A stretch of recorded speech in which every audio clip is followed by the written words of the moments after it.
What happens when a horror movie made for less than $1 million starts outperforming studio blockbusters? Because right now, Obsession isn't just winning, it's becoming one of the biggest horror success stories of the entire year. What's going on, fam? I'm Travis, and this is the Final Cut, your daily pulse in horror.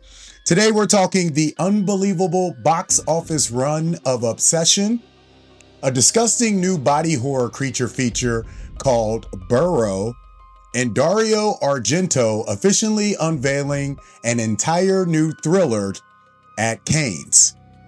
Horror's getting weird again, and honestly, that's exactly where it should be. Let's get into it. At this point, Obsession is no longer just a breakout hit. It's becoming a genuine horror phenomenon. According to Variety, the low-budget horror film just pulled off something that almost never happens in modern theatrical horror. It actually increased at the box office during its second weekend. The film earned $22 million in weekend two, projected $28 million through today or yesterday, Memorial Day, and jumped roughly 30% from its opening weekend. This is almost unheard of for horror films, especially for a movie that was already playing nationwide. You got to remember, Obsession has been playing in festivals last year and got a couple screenings in some other places. But the hype, I'm telling you.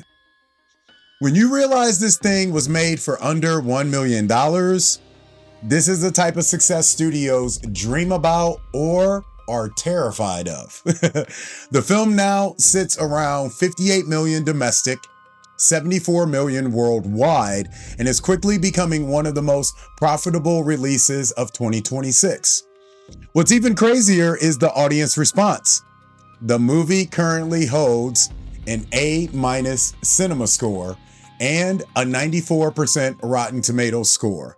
For horror, that's rare territory because usually horror audiences are brutal.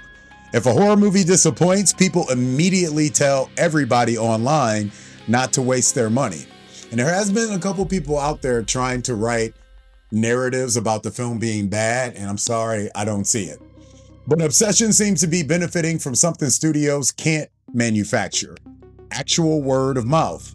And honestly, this feels like another major sign that horror audiences are evolving. Younger viewers want original ideas, strange concepts, emotional horror, psychological dread, and movies willing to take risks. The old folks want that too. And Curry Barker delivered exactly that. The marketing also deserves serious credit. You guys saw it right here on the Final Cut. Between the creepy Nikki text campaign, which she still is texting us, the One Wish Willow viral merchandise, she's still texting us. Unsettling billboards, and she's still texting us.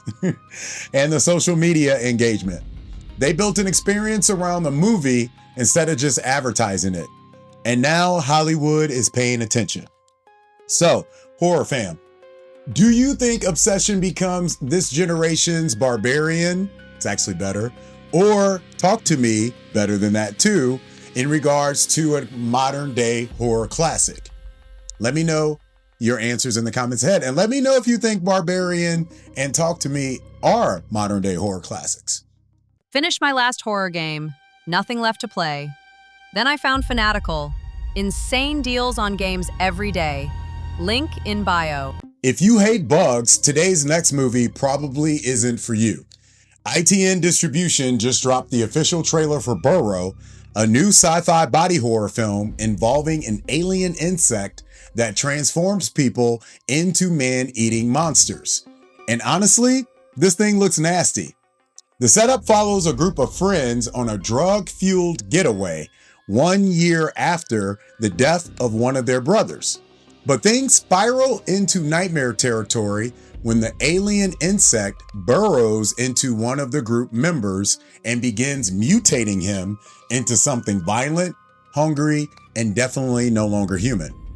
The trailer keeps the creature mostly hidden, but there's enough body distortion, screaming, skin horror, and transformation imagery to know exactly what kind of ride this is going for. And look, sometimes horror doesn't need to reinvent the wheel. Sometimes you just want practical effects, gross creature horror, and people making terrible decisions and a mutant alien bug eating somebody's face off. I know that's what I want. Now, what's interesting is this comes from ITN Distribution, which is right now behind the Pooniverse films like Winnie the Pooh, Blood and Honey, Bambi, The Reckoning. Big shout out to Gigi. I think she's about to be in the new Winnie the Pooh film, and Peter Pan's Neverland Nightmare. But unlike those IP-driven gimmick projects, Burrow actually feels like it's trying to lean into full-on creature feature body horror. And honestly, that might work in its favor because horror audiences are always looking for the next disgusting late cult movie. My question for you guys, though, will Burrow become that type of movie? Let me know your answers in the comments ahead. Streaming had nothing worth watching. Then GRUV showed up. New Blu-rays, new steelbooks, physical media I actually own. Link in bio. To wrap up the day, hopefully you guys had a good Memorial Day weekend. One of horror's greatest living legends officially returned to the spotlight this week. Dario Argento unveiled an entirely new thriller trilogy during the Cannes Film Festival while being honored at the Marche du Film's Fantastic Pavilion. And for horror fans, this is massive. Argento helped define giallo cinema and influenced generations of filmmakers with classics like Suspiria, Deep Red, Tenebrae, my favorite, and Opera. Now he's stepping back into dark psychological territory with 3 new projects. The first film is called Flesh of My Flesh and follows 3 mothers investigating the disappearance of a teenage girl. But unlike Argento's more stylized supernatural work, this one is described as a realistic and unsparing portrait of evil, which honestly sounds terrifying in a completely different way.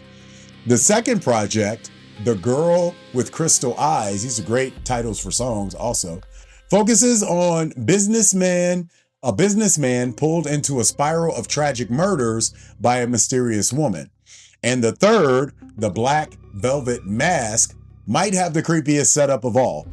3 women, it's all about women, I love this. 3 women from different backgrounds are attacked by a masked man and thrown from a balcony. But when they survive, they no longer remember his face. That's pure nightmare fuel. And honestly, even beyond the movies themselves, seeing Dario Argento still actively creating new horror stories in 2026 is important because horror history matters, man.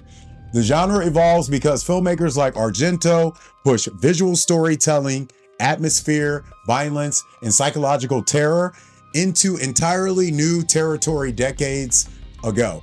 Without Argento, modern horror probably looked very different. So, my question for you guys to wrap up the show: what's your favorite Dario Argento movie of all time? Let me know it in the comments ahead. Today's take. One thing horror keeps proving over and over again is this: audiences reward originality, not algorithms, not trend chasing, not safe corporate imitation. Originality. Obsession didn't explode because it looked like everything else. It exploded because it felt different. And now we're seeing experimental horror, international horror, body horror, gothic horror, folk horror, psychological horror, all thriving at the same damn time. And that's healthy for the genre. Horror survives because it adapts, because it mutates, and because it gets uncomfortable. And right now, it feels more alive than ever. And get ready for Leviticus. So, with the Spotify poll question of the day, which horror trend are you enjoying most right now? Psychological horror, body horror, gothic horror, creature features. And remember, if you got horror news, indie projects, trailers, or festival tips, DM us directly at HMUNCUT. your story might end up featured on a future episode of The Final Cut. That's going to do it for today's episode of The Final Cut. Back to our normal schedule for the rest of the week.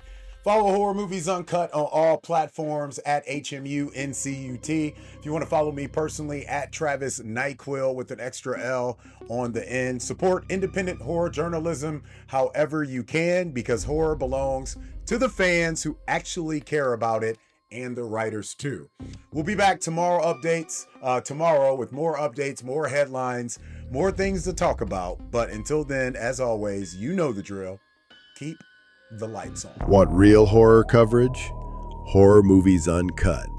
Smartest reviews, best interviews, no fluff. HMUncut.com.